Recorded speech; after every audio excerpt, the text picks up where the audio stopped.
Good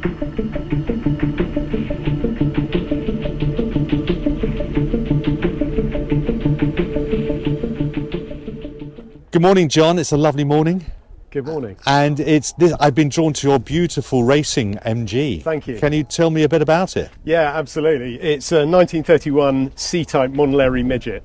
It's one of 44 made. So EX120 was the first record-breaking MG that was set up.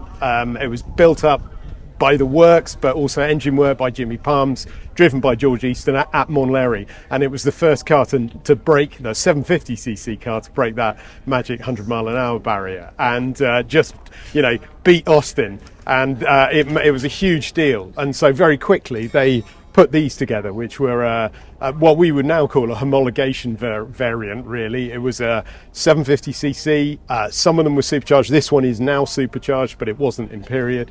This one was actually bought by George Easton and Jimmy Palms for their company, Jarvis Jarvis and Sons of Wimbledon.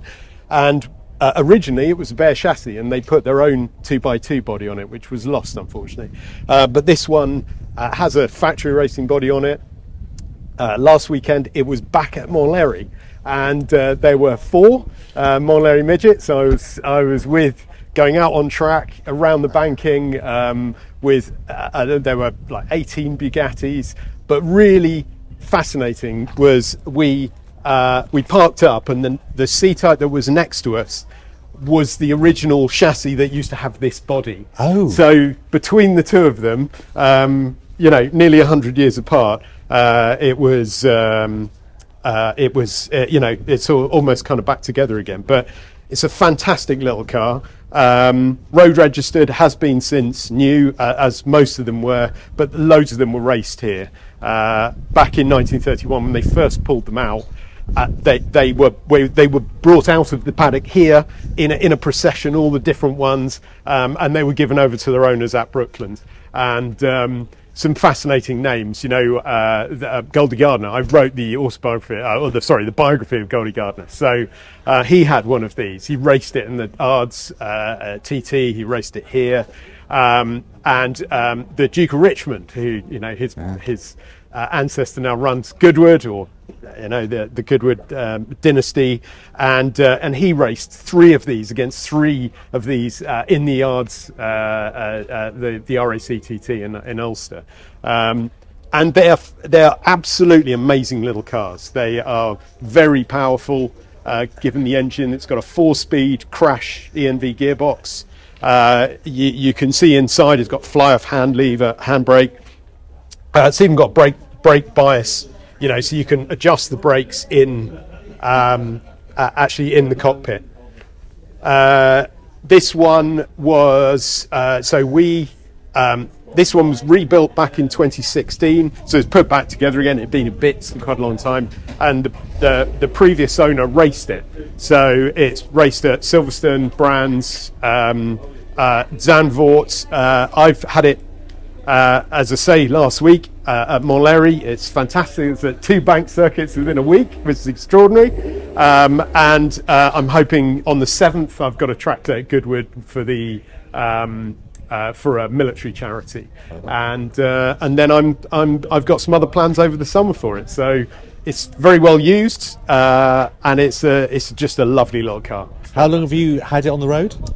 I've only had it just over a year. Okay. But I've got another old MG. I've got a 1946 MGTC, which was owned by Goldie Gardner, which is another fascinating car. And then I saw this up for sale last year, and I just thought, I'll never get another opportunity to get a real one. It's gorgeous. And I've spent the winter kind of fettling it, like little things, bringing it back up to scratch. I mean, it had been raced hard, and it just needed a little bit of TLC, but it's what I'm really passionate about is keeping the reality and the patina in these. Yeah. This is original. It's never been replated.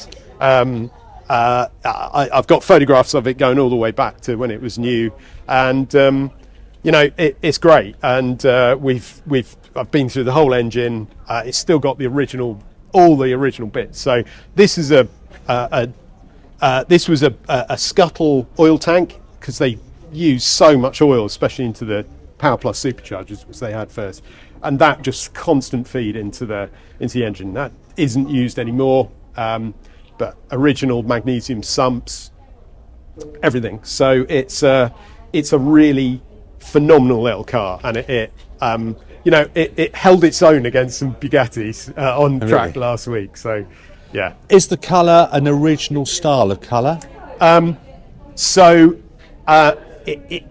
I have been told by the previous owner he chose it as an original colour. I don't know, but the other reason he's been very fortunate, because his father bought very well very early, so he had 3 of these, and he's got a green one, which is a very special one, and he's got a dark blue one, and then this was the 3rd one, and he painted it so it looked different to the others. But yeah, I saw another C-Type replica the other day, which was identical colour, owned by a French guy. Yeah.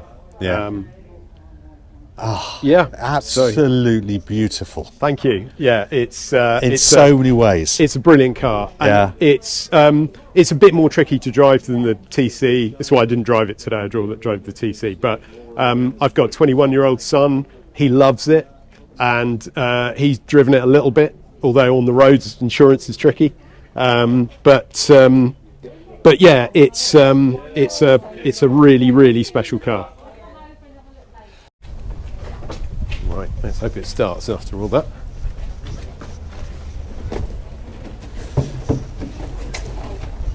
You might want to give him heavy stuff.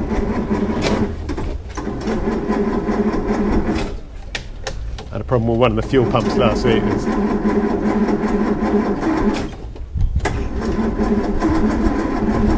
There she goes.